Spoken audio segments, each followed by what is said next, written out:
जय गजानन। सभी धार्मिक कार्यों को करने से पहले गणपति जी की पूजा की जाती है। इन्हें मोदक, लड्डू और केले बहुत प्रिय हैं और यह अपने भक्तों से जल्द ही प्रसन्न हो जाते हैं। गणेश जी का अनोखा मनमोहक रूप सभी को अपनी ओर आकर्षित करता है। गणेश जी से जुड़ी कई ऐसी बातें हैं जो काफ़ी कम लोगों को पता है, जिन्हें हम आज आपको बताने जा रहे हैं। तो शुरुआत करते हैं गणेश जी के अंगों से। बड़े बड़े कान। गणपति जी के बड़े बड़े कानों का रहस्य यह है कि वह सबकी सुनते हैं पर निर्णय अपनी बुद्धि से लेते हैं। बड़े कान इस ओर इशारा भी करते हैं कि बुरी बातों को त्याग कर या ना सुनकर अच्छी बातों को अपने कानों में डालना चाहिए। इसके साथ ही बड़े कान वाले व्यक्ति दीर्घायु के भी होते हैं। बड़ा मस्तक। बड़े मस्तक से भाव यह है कि उनके विचार बड़े हैं, वह कुशाग्र बुद्धि के व नेतृत्व करने में हमेशा आगे होते हैं। लंबी सूंड। गणपति जी की लंबी सूंड दूर से ही विकारों को पहचान लेती है, अर्थात आने वाले संकट का उन्हें पहले ही पता चल जाता है। छोटी आंखें। उनकी छोटी आंखें चिंतनशीलता की निशानी है। हर चीज़ को वह काफ़ी सूक्ष्मता से देखते हैं। टूटा दांत। गणपति जी का टूटा दांत उनकी बुद्धिमती का प्रतीक माना जाता है। इसी से उन्होंने महाभारत ग्रंथ लिखा था। मोटा सा उदर। मोटा उदर यानी खुशहाली। गणेश जी काफ़ी खुश मिजाज एवं खाने के शौकीन हैं। यह इस बात की ओर भी संकेत करता है कि वह अपनी सूझबूझ के साथ बातों को अपने पेट में पचा लेते हैं। भाव यह है कि ऐसे लोग काफ़ी सूझबूझ वाले होते हैं। गणपति जी कैसे बने गण से गणेश, आइए आपको बताते हैं। कैलाश पर सभी गण भगवान शिव की आज्ञा का पालन करते थे।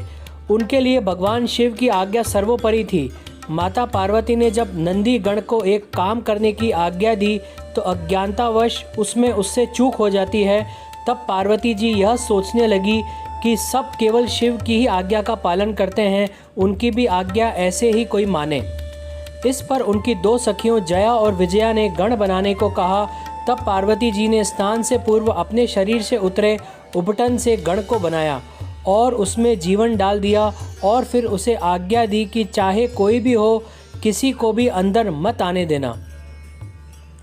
गण ने ऐसा ही किया। शिव जी जब माता से मिलने के लिए आए तो गण ने उन्हें अंदर न जाने का निम्र निवेदन किया। जब वह नहीं माने तो वह शिवजी से युद्ध करने को तैयार हो गए और फिर शिवजी ने उनका सिर धड़ से अलग कर दिया। फिर माता पार्वती यह देखकर अपने विकराल रूप में आ गई और शिव से उन्होंने गण को जिंदा करने को कहा। तब हाथी का सिर गण के सिर की जगह लगाकर गण को जीवित किया गया और तभी से उन्हें गणेश नाम से जाना जाने लगा। मूषक ऐसे बने गणपति की सवारी। गणपति जी की सवारी यानी मूषक राज अपने पूर्व जन्म में एक गंधर्व था जिसका नाम क्रौंच था। राजा इंद्र ने एक बार एक सभा बुलाई जिसमें क्रौंच का पैर गलती से वामदेव पर पड़ जाता है। वामदेव ने यह सोचकर उन्हें श्राप दे दिया कि उनसे वह जानबूझकर शरारत की, इसलिए वह उसे मूषक बनने का श्राप दे देते हैं। वह मूषक इतना विशालकाय बन जाता है कि हर तरफ सब बर्बाद कर देता है। ऐसे ही एक दिन वह पराशर मुनि के यहाँ पहुँच जाता है। अपनी नीति अनुसार उसने वहाँ भी तबाही मचा दी, बर्तन तोड़ दिए, वृक्ष बाग फल सब तहस नहस कर दिए। संयोग से वहाँ उस समय गणपति जी आए हुए थे। मुनि ने जब सारी बात गणेश जी को बताई तो गणपति जी ने मूषक को सबक सिखाने के लिए अपना पाश उस पर फेंका।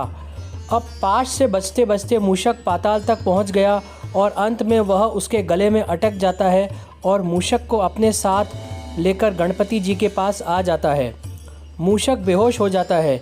जब उसे होश आता है तो वह गणपति जी से क्षमा याचना करता है। गणेश जी उससे कहते हैं कि उनका जन्म संतों साधुओं की रक्षा के लिए ही हुआ है और उस जैसे उत्पातियों को दंड देने के लिए हुआ है, परंतु वह शरण में आए हुए को भी माफ़ कर देते हैं। इसलिए मांगो क्या मांगते हो। तो तब वह अहंकार से भरे मूषक ने कहा, मुझे तो कुछ नहीं चाहिए, किंतु यदि आपको चाहिए तो मैं कुछ भी दे सकता हूँ। उसके अहंकार को तोड़ने के लिए गणपति जी उसे अपनी सवारी बनने को कहते हैं। तब मूषक उन्हें तथास्तु कहकर अपनी पीठ पर बिठा लेता है। गणपति जी के वजन से मूषक की जान पर बन आई। तब उसका अहंकार टूट गया और उसने गणपति जी से निवेदन किया कि वह अपने वजन को उसके अनुसार कर ले और उसे क्षमा कर दे।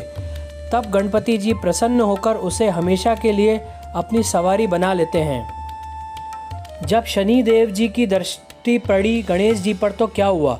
एक समय की बात है, माता पार्वती ने जब गणेश जी को उपवास रखकर पाया था और सभी देवता उन्हें आशीर्वाद दे रहे थे, तब शनिदेव ही ऐसे थे जो सिर झुकाए खड़े थे। माता पार्वती ने उनसे गणेश को आशीर्वाद देने को कहा तो शनिदेव ने उन्हें कहा कि हे माँ, मेरी सीधी दृष्टि जिस पर पड़ती है उसका अहित हो जाता है, इस कारण मैं गणेश जी को नहीं निहार सकता। तब माता ने उन्हें कहा कि ऐसा कुछ भी नहीं होगा और माता के कहने पर शनिदेव उन्हें देख लेते हैं। ऐसा माना जाता है कि उन्हीं की दृष्टि के कारण गणेश जी का सिर कट गया था। ओम गणेशाय नमः।